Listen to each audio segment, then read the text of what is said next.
करणी सेना के लोग इस तरह कर रहे हैं तो इसका मतलब अब उनके अंदर कोई दम नहीं रहेगा। रानी, आप उनकी पत्नी हो, आपके रहते हुए उस व्यक्ति के अंदर इस तरह की प्रवृत्ति कैसे जागृत? करणी सेना को ऐसे व्यक्ति को अपने संगठन से निकाल देना चाहिए।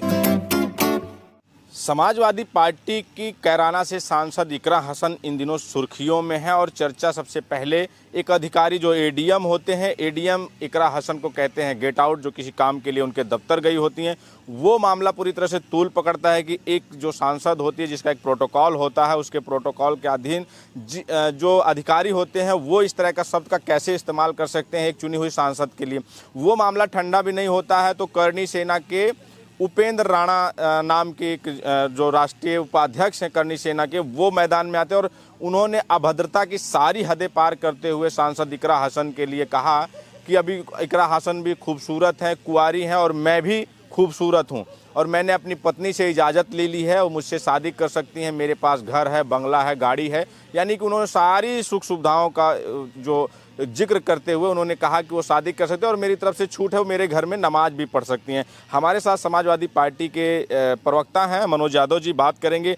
आपके जिस तरह से सांसद के लिए इस तरह की अभद्र टिप्पणी की जा रही है, पहले एडीएम साहब ने कहा कि गेट आउट, और एक सांसद के साथ किसी कोई भी अधिकारी हो, कितना भी बड़ा हो, इस तरह का व्यवहार कैसे कर सकता है? ये योगी आदित्यनाथ के द्वारा सींची गई नालियों में जो ये विष है वो पीने वाले लोग हैं। पत्नी से अनुरोध करूंगा कि आप एक छत्राणी हो, ऐसे अश्लील, भद्दे और घटिया कमेंट महिलाओं पे करने वाले व्यक्ति को आपको बहुत ढंग से पनिशमेंट करना चाहिए। छत्राणी हो, हंटर भी उठा सकती हो, तलवार भी उठा सकती हो। मैं किसी बहुत उस तरह की बात के बारे में नहीं कह रहा हूं, लेकिन चूंकि आप एक महिला हो तो डंडा उठा के कम से कम ऐसे भूतों का नशा जरूर आप उतार सकती हो, क्योंकि आपके रहते हुए एक छत्राणी, आप उनकी पत्नी हो, आपके रहते हुए उस व्यक्ति के अंदर इस तरह की प्रवृत्ति कैसे जागृत हो रही है, ये जरूर सवाल पूछेगा। क्योंकि ये वही लोग हैं जिन्होंने मुगलों के समय में और उससे पूर्व में कहा था कि सुनो महारानी, अगर मैं मर जाऊंगा या मैं युद्ध लड़ते हुए खत्म हो जाऊंगा तो तुम भी जाके अग्नि में जल के स्वाहा हो जाना। तो ये वो लोग हैं। आपके सामने अगर इस तरह की बात कही जा रही है तो मैं इस पूरे एंगल को ही महिलाओं पे ही डाले दे रहा हूँ।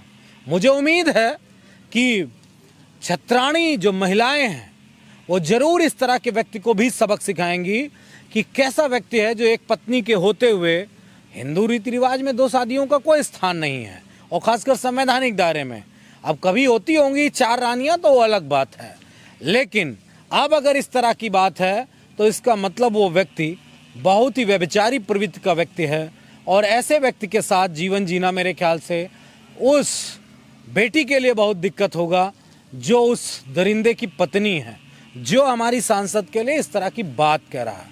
मैं तो एक बात कहूँगा, करणी सेना के लोगों से और जो जिम्मेदार लोग हैं, होशियार हो जाओ, क्योंकि मुझे मालूम है कि करणी सेना का नाम एक देवी के नाम पे रखा गया है और देवी तो देवी होती है, फिर वो किसी भी धर्म जात की महिला हो, लेकिन उसके बावजूद भी महिलाओं का अपमान अगर करणी सेना के लोग इस तरह कर रहे हैं तो इसका मतलब अब उनके अंदर कोई दम नहीं रह गया है।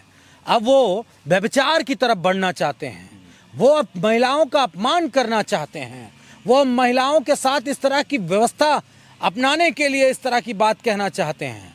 मैं तो इतना जानता हूं कि माँ करणी का भी अपमान किया, क्षत्रियों का भी अपमान किया और रही कहीं कसर थी जो कानून जिनके हाथ में है वो इस पे ना कार्रवाई करके भी पूरे राजपूत समाज को इस तरह अपमानित कर रहे हैं। तो अरे महिलाओं पे कोई टिप्पणी नहीं करता है, ये राजपूतों की शान के खिलाफ है। अगर आप ये सोचते हैं कि राजपूत सबसे महान हैं, सबसे ताकतवर हैं, सब की लड़ाई लड़ने वाले लोग हैं, तो इस व्यक्ति का मेरे ख्याल से क्रिटिसाइजेशन होना चाहिए, पूरे देश में होना चाहिए और करणी सेना को ऐसे व्यक्ति को अपने संगठन से निकाल देना चाहिए। अगर नहीं निकालोगे तो ये समझा जाएगा ये क्षत्रियों के मान सम्मान का संगठन नहीं है, ये उसमें बैठे व्यभिचारियों का संगठन है जो किसी भी महिला को अपमानित कर सकते हैं। आप जो उपेंद्र राणा है उनकी पत्नी से कह रहे हैं कि छतरानी अब अपना हंटर उठा लो, इनको प्लेसमेंट दो, इनका जो है इलाज करो, लेकिन जिनके हाथ में प्रदेश की कानून व्यवस्था है, जो ये कहते हैं कि कोई बहन बेटियों की तरफ आंख उठाकर नहीं देख सकता, अगर किसी ने बहन बेटी की तरफ आंख उठा के देखा तो अगले चौराहे पर यमराज उसका इंतजार कर रहे हैं, उनसे कोई उम्मीद नहीं है या उनसे मांग नहीं कर रहे हैं कि लोकसभा के अध्यक्ष महोदय जी से उम्मीद है कि वो इस पे कार्रवाई करवाएंगे, चाहे एडीएम का मामला हो, चाहे करणी सेना के उस पदाधिकारी का मामला हो। और समाजवादी पार्टी सक्षम है।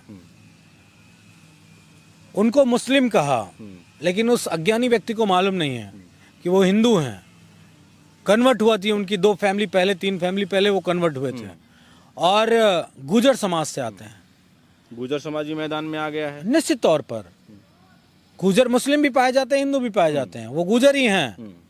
तो जो पीडीए के लोगों का अपमान करना चाहती है लगातार भाजपा, और भाजपा के जो संगठन है उनको समर्थन देने वाले, ये बात जान लें कि इन सारी बातों का हिसाब किताब होगा। ये जो करणी सेना के लोग हैं, जो करणी सेना है, इसको इतना बल कहाँ से मिल रहा है, इसको इतना आत्मविश्वास कहाँ से मिल रहा है? वो कभी एक दलित सांसद जो आपके होते हैं रामजीलाल सुमन के ऊपर, उनके घर पर चढ़ाई कर देते हैं, उनके वहाँ जाकर तांडव करते हैं, फिर उसके बाद बनारस में इकट्ठा होते हैं और राजभर समाज के ऊपर जाके वहाँ पर अभी नया वीडियो उनका आया है कि वो सीधा सीधा पूरे राजभर समाज को जो है कह रहे हैं कि हम सत्ता में हैं, हमारा मुख्यमंत्री है और तुम्हारी हैसियत है। और उसके बाद अब ये इकरा हसन, मतलब वो छोटे मोटे नहीं, सीधा वो मंत्री को टारगेट कर रहे हैं, सांसद को टारगेट कर रहे हैं, महिला सांसद तक को टारगेट। ये कितनी हिम्मत उनको कहाँ से मिल रही है? कहते हैं सत्ता पाने के बाद लोग मदहोश हो जाते हैं। मदहोश हो गए हैं, वो अपनी कब्र खोद रहे हैं। कौन सी? असली वाली नहीं, विपक्ष में बैठने वाली कब्र खोद रहे हैं। अब जब वो उसमें बैठ जाएंगे तब उनको अपनी हैसियत पता चल जाएगी। क्योंकि योगी आदित्यनाथ की सरपरस्ती में जिस तरीके से अत्याचार किया जा रहा है, ये शायद उत्तर प्रदेश में कभी नहीं हुआ है। ना महिलाओं के साथ, ना बेटियों के साथ, और ना पीडीए के समाज के लोगों के साथ कभी भी नहीं हुआ है। हो सकता है कभी किसी सत्ता में किसी से लड़ाई रही हो, लेकिन इस तरह का अत्याचार कभी नहीं हुआ। और एक सांसद को ऐसे अपमानित किया गया, एक एडीएम के द्वारा और एक करणी सेना के पदाधिकारी के द्वारा। इससे ये बात स्पष्ट हो जाती है कि इनकी मंशा सत्ता में रहकर लोगों का विकास करने की नहीं है। इनकी सत्ता व्यभिचार करने का है, अय्यासी करने का है, ठेका पट्टा करने का है, कब्जेदारी करने का है, लोगों की जमीन कब्जाने का है।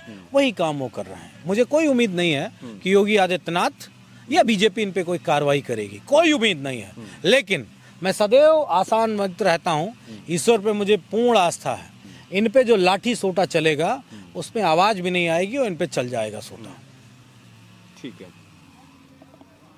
तो ये मनोज यादव जी हैं, समाजवादी पार्टी के प्रवक्ता। इनका कहना है कि जो ये सत्ता के नशे में जो भी करणी सेना के लोग हैं, वो सत्ता के नशे में चूर हैं। वो सत्ता का नशा है, वो आने वाले समय में वो सत्ता का नशा भी चूर हो जाएगा। और इस पर आपकी क्या प्रक्रिया है हमें जरूर बताएं। बने रहें हमारे साथ, मिलें किसी और वीडियो में। धन्यवाद।